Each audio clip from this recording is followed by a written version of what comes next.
Hey everyone, talking about Falcon Leather by Matiere Premier. The notes in this are saffron, leather, birch tar, Ciste Labdanum, Benzoin Absolute, and oud.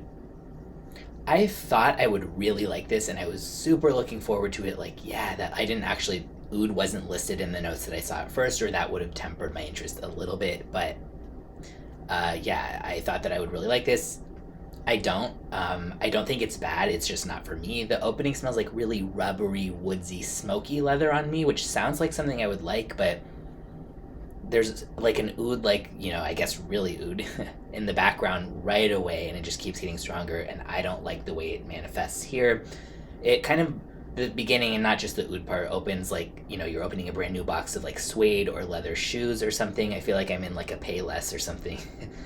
uh, Opening random different boxes of shoes, but there's aspects I definitely like. Obviously, kind of the leather part, the sort of smoky part. Yeah, the labdanum. I think it's really just sort of the oud, and there's almost like a rose-like nuance for some reason on me with the way the oud is done here. But as it progresses, it almost smells like grilled leather, or like someone left like a strip of leather in a car that was really overheated, sitting in the sun. Yeah, I love smoky fragrances. I usually really like leather, but this one is not for me. It smells high quality. It goes for 260 for 100 mil. Leans masculine and has good longevity and projection.